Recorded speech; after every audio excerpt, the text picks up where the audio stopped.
Hello, I'm Jenya DeLima. Welcome to Writing and Editing, the author-focused podcast that takes a whole-person approach to everything related to both writing and editing. Historical crime fiction introduces the readers to both a thrilling plot and a time and place from the past.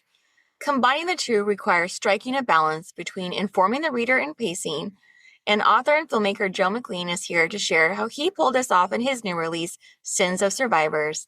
Well, first, thank you so much for being here today. Oh, thank you. Thank you so much for having me. If you want to get us started by sharing a little bit about what the book is about and maybe something about where it is set and when. Yeah, Sins of Survivors is a story that takes place in 1937 Detroit. And it's in a neighborhood called Black Bottom that has since been knocked down. It was knocked down in the late 50s, early 60s for urban renewal. But it's a story of two brothers, Jasper and Ben, who, after living through personal racist tragedy in the South in 1908, end up moving north with the Great Migration. And they slowly but surely make it all the way to Detroit, where there's just more opportunity because of the auto manufacturing. But they build sort of an illegal empire of businesses through prohibition. And then when prohibition is overturned and booze is now legal, they sort of lose their ability to have the illegal portion of their businesses. So they decide to go straight. But going straight becomes much more difficult than they expect because they're not only dealing with a life in Black Bottom, which is this black neighborhood that was created by redlining, but they've already implanted themselves in sort of the evil underbelly of the criminal world there. So Oh, yeah. yes. Well, when you started writing this story, did you start off with a plot, a character, time period? Yeah, well, I it's a long road. So I'm a screenwriter by trade, Hmm. and I was originally hired by a producer in Detroit to write this as a TV show. Oh, And so we worked on it for a long time and we pitched it around to different production companies, but it's because it's 1937, you want to shoot one shot out on the street, you got to change every sign, every car, every costume. It just becomes really expensive. And hmm. so we didn't want the project to die. And my friend and partner in crime, Blair Underwood, was in a show on Broadway, and his publisher, he's done many books. Hmm. His publisher came to see the show and said, if you got any stories, we're ready to go on another one. And so he called me and said, hey, you know that show we've been trying to sell? Like, maybe we can do that as a book. And so it started that way. And we ended up signing a two-book deal. This is the first one. The next one comes out next summer about the same family.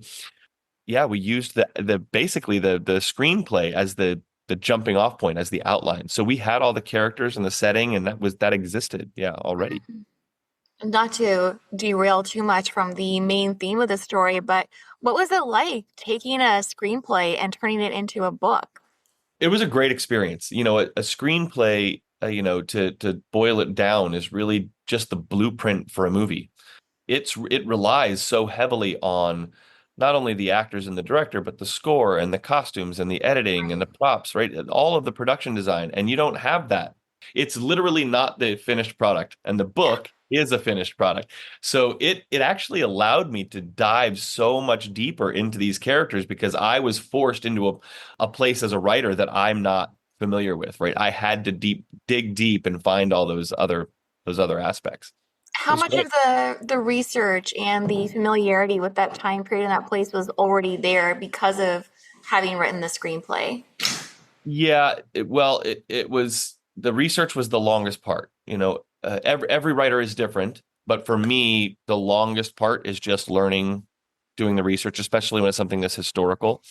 And then the writing just sort of happens real quick once I have it all in me, right? Yeah. But so I did some research for the screenplay, but when it came time to do the book, it meant multiple trips out to Detroit for weeks at a time to sort of be Mm. at all the museums, to meet the historians there, and then I don't want to sound naive, but this town was knocked down, right? It was knocked Mhm. down to build a freeway. So there's so many of these places, these really important historical places that you can't get to anymore. But for me, I would go to where I knew the address and the street was, like literally go up to the chain link fence at the side of the freeway just to sort of be, all right, this is Oh. as close as I could get to it. But it was like not only just I want to breathe the air, right? Hmm. That's true. I wanted to smell it, but also then I could sort of go, okay, if I was on foot, how long would it take me to walk home, for my character to walk home? What was the humidity like in January versus, June? So it's really, even though those things aren't there, I was able to go, okay, this is the place and this is what I'm writing about, sort of just living in those areas. Oh, yeah. I think it's interesting you brought up some of those details, like the humidity at a certain time of year, because those really are things, especially if you've been to a place, even if it's the modern day version of that place, where you think, okay, this person really knows what they're talking about. They've been here, or they maybe Right. lived here, they're from here. Right. Because I think we've all had stories we've read or watched where a place has been depicted. And as soon as there's a detail like that that is just so inherently wrong, you can't overlook it, the story's really ruined for you. Yeah, correct. I totally agree, and I think I have a little bit of help in a previous life. Over 20 years ago, I started my life as a traveling theater actor. Oh, So I have that sort of background of trying to dive into a character from like wanting to live in that person's shoes. So when I'm looking at the character, it is things like the humidity, but it's also like, okay, 1937. Well, what am I wearing? I'm certainly wearing yes. far more clothes than I would be wearing now in 2025, right? I'm wearing a full suit now just as my leisure outfit. That Hmm. becomes sweatier, it becomes smellier. It's what am I doing to, you know, yeah, I could just dive in forever. So Oh, I my can already job see is to where really that's be in going. those Yeah. characters. Even Yeah. just their daily actions, things like if someone has to run and bolt over a fence, what's that Right. going to be like in that three-piece suit or a wider leg trouser versus slim Right. fit jeans? Yes. Yeah. Yeah, absolutely. There's one thing, it's actually part of the second book, but I had done a lot of research, and there's a an island in the Detroit River called Belle Isle, which is Mm. like a recreational area. It's a giant park essentially in between Canada and the United States. And there's a bridge to Belle Isle that had some tragedy on it, which is what the second book is based on. But I was writing the second book, and I'd done all my research in Detroit, but had not made it out to Belle Isle yet. And when I finally got out there, I had to rewrite a giant portion of it because there's a piece of history where someone is thrown off of this bridge. And Oh, I had just sort of pictured, like, I just guessed, like, giant suspension bridge and like the long fall. No, it's a short little bridge. It's like maybe 20 feet off the water, right? And I was like, I imagined this so wrong. So then I had to go back and walk over the bridge and, okay, what would it be like? And if I fell in, which way does the water flow? Right? oh, Is it yes. flowing this way or that way? Where would I end up, downstream? So it's so important, especially in historical things. We really know those details. Yeah, I agree. So going back to that a little bit, how did you capture the right tone for dialogue or even word choice used throughout in the exposition? Two things that I did. 1937 is the 30s are a big year for sort of movies and gangster movies specifically. So I could watching a movie doesn't mean it's 100% accurate to the time, but it's closer. I'm watching actors who lived in that time and how they spoke. Mm. Um, but then also there are just incredible resources all over the internet about what dialects, what words were in popular use. And then you can do, like, if you go onto newspapers.com, you can go back and read articles that were written in that year and sort of get a feel for how were people talking and how were people writing and what did they sound like. Something that annoys you were talking about, like, oh, you get the humidity wrong, right? And it can totally take you out of a story. Well, for me, if I'm watching a movie or and it's a period piece, and okay, it takes place in 1937, and every car on the street is a 1937 model. Yes. No, no, they would have had cars from 1908 all the way up to 1930. Like, people, it's just the only thing you can't have is one after 1937. Yes. So for me, it's those kinds of things, like, even with the clothes and with the dialogue, right? So one thing that happens in my book is, in this particular time in the Black community, they were switching over from using the word Negro to using the word colored. And so the older people in the story use one word because that's what they grew up with, understanding as the appropriate term of the day. But the kids are saying, like, come on, pops, like, can't use that word anymore. It's not appropriate anymore. We moved on. We're doing something different now.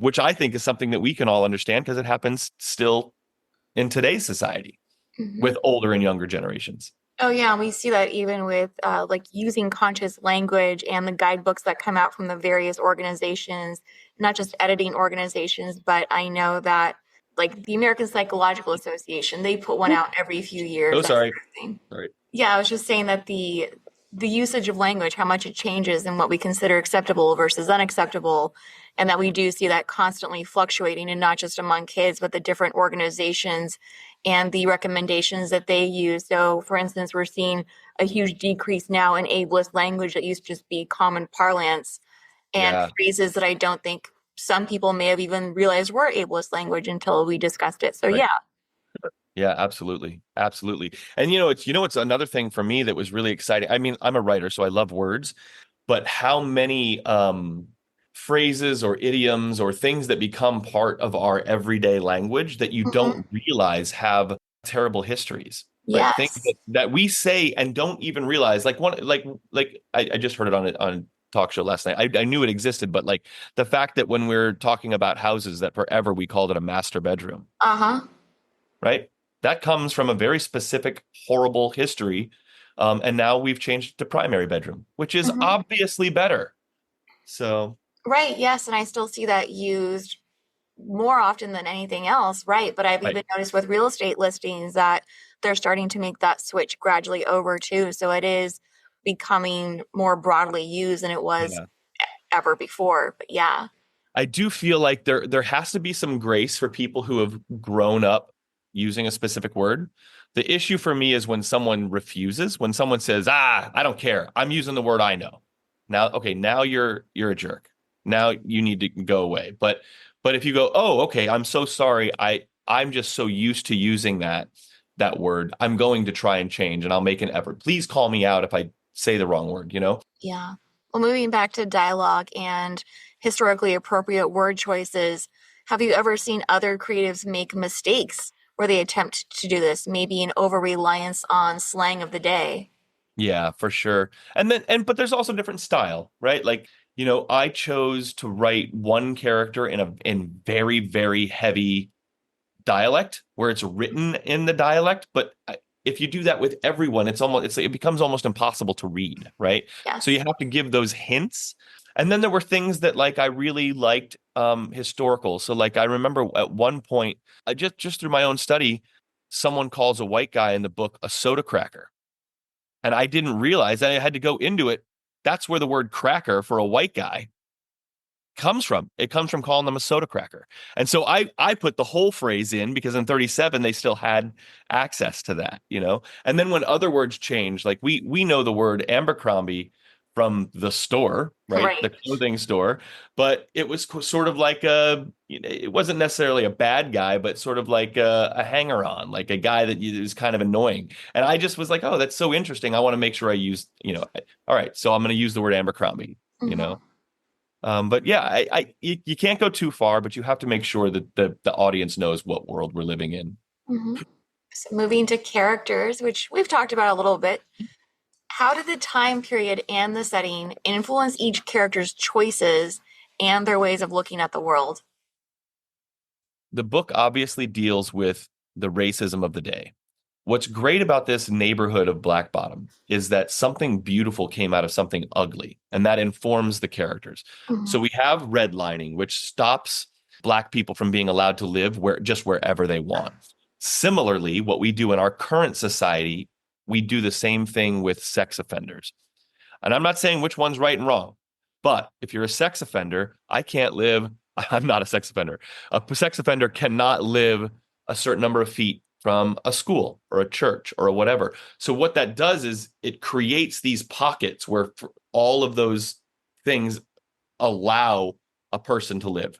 And in this day and age, there was redlining for where Black people could live. So once you figure out where they can't live, you look at where they can. And one of these little neighborhoods was called Black Bottom. But it forced everybody to be living in this slum.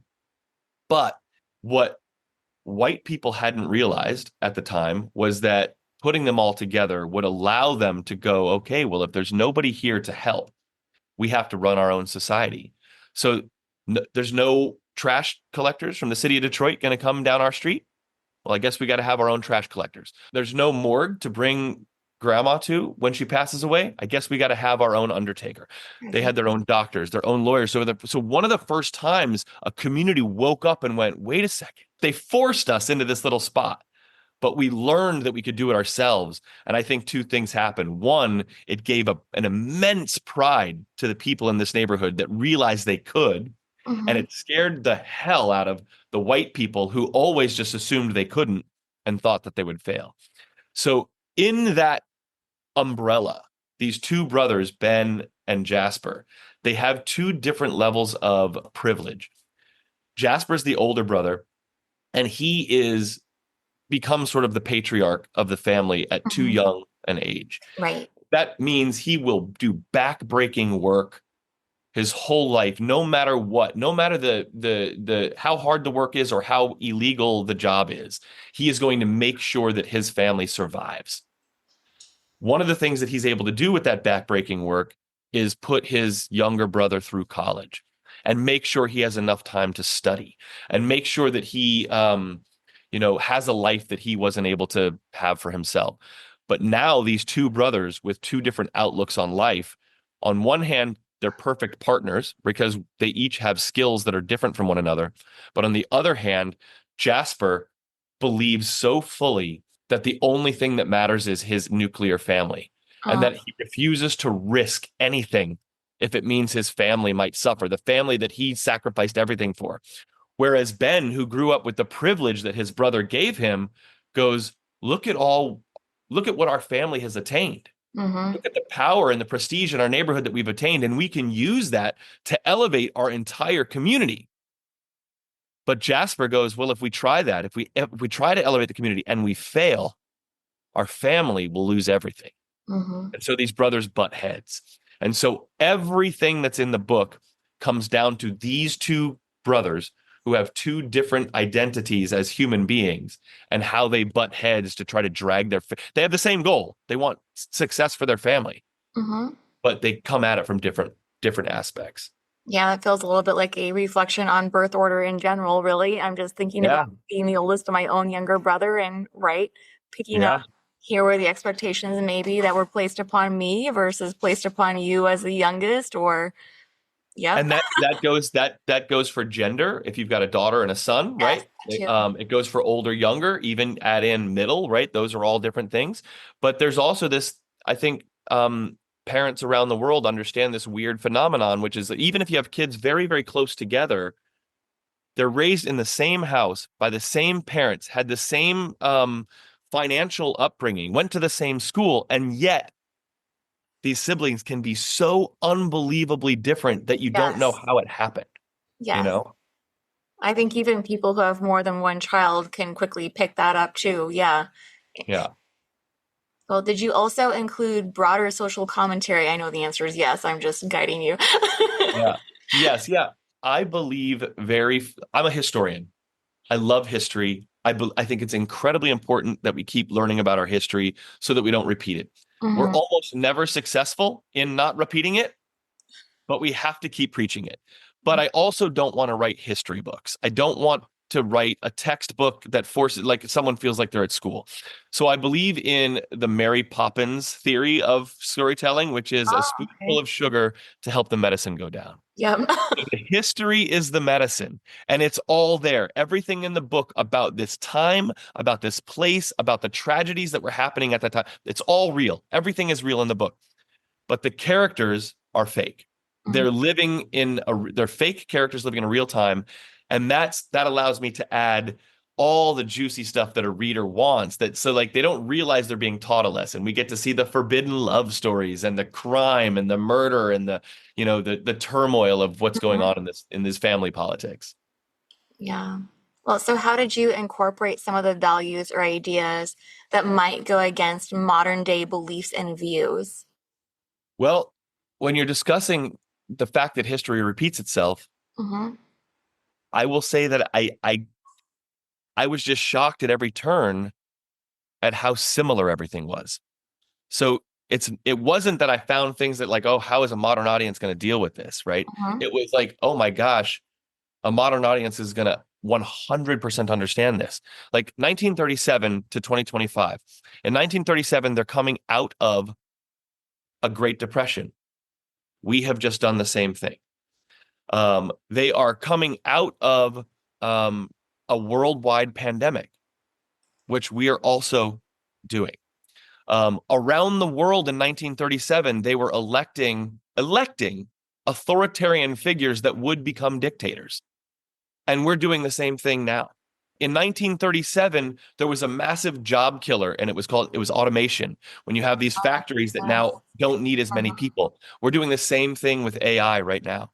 So I was constantly shocked every time I read a new thing, or just reading the old newspaper articles about their concerns were identical to some of the concerns that we're dealing with now. Yeah, it was always shocking to me how similar we were. Yeah. Crime fiction, going back to the genre, it often shows characters making questionable choices. And I wondered if you could give an example of a character doing this in your book. Yeah. There's a lot of questionable decisions, but you got to remember these are brothers who grew up doing something terrible, Hmm. doing terrible things to keep their family afloat. So they run booze in Detroit, and that's what they did during Prohibition. But now gangsters are looking for ways to monetize booze that's legal now because their main way of making money was illegal booze. So mobsters from Chicago send a guy out to Black Bottom to meet with the two brothers to say, oh, from now on, there's going to be a tax for making sure that your booze gets delivered to your nightclubs on time. And the brothers can't afford that. It's going to sink their business. It's going to hurt them if they have to pay money to the Chicago mob. And the brother that is the college educated one that wants to move forward and be clean, he's very against it, but he also understands who his brother is and how they got to where they're at. And they kill that man. They kill him not because they're murderers, but because he's a threat to their family's existence. So I'll leave how that murder happens to people who can buy and read the book. But it's very questionable. And as it's happening, the younger brother is going, Jasper, we don't have to do this. Hmm. He can see it. He knows what's happening. 20 minutes before the murder happens, he's going, oh no, I see what path we're on. Jazz, we don't have to do it.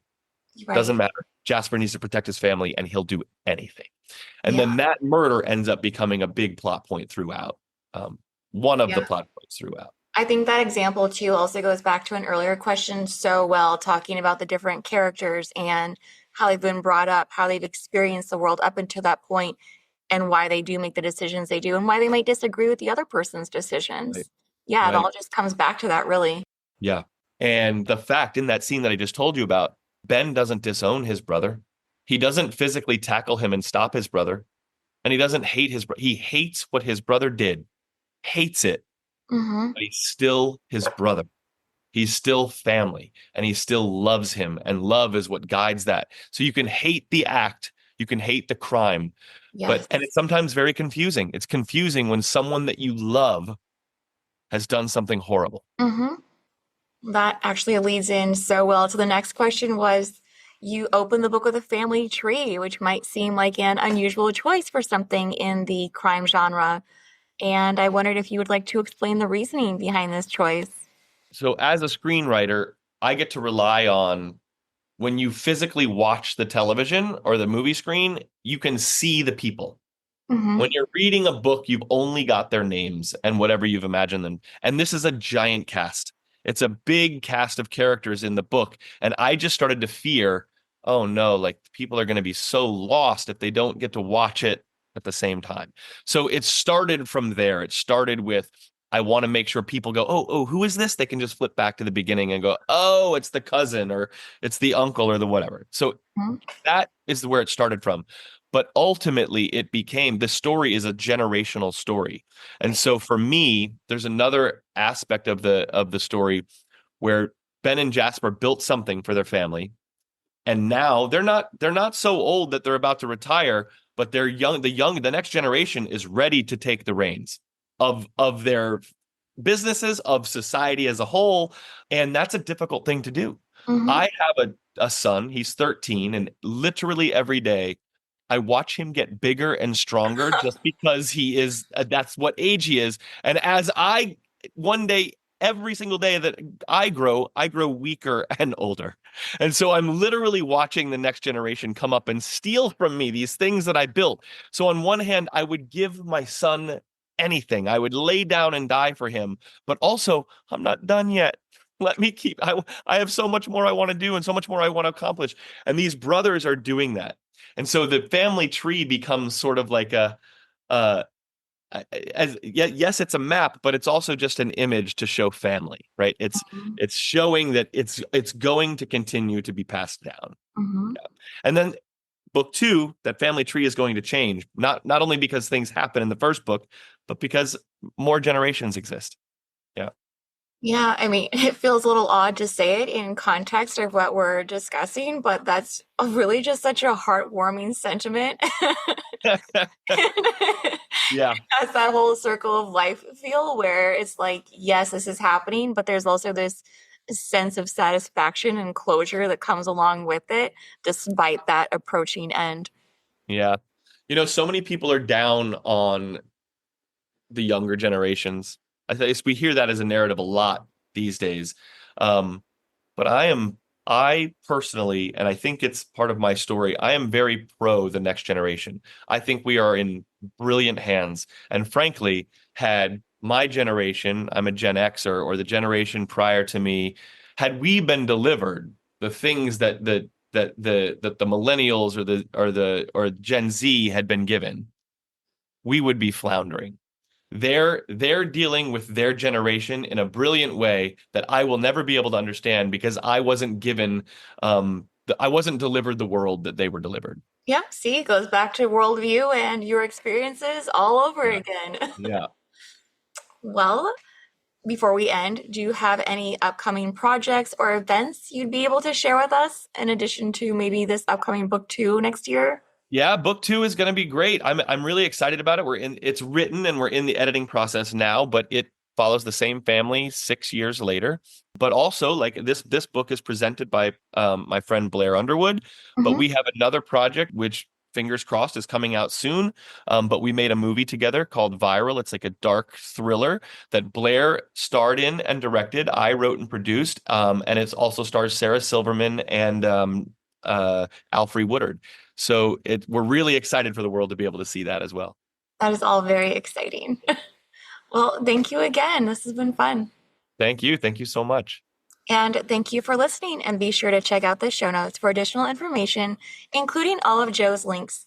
And then please join me next week when author and illustrator Stan Yan will be here to talk about creating character driven graphic novels. Thanks again.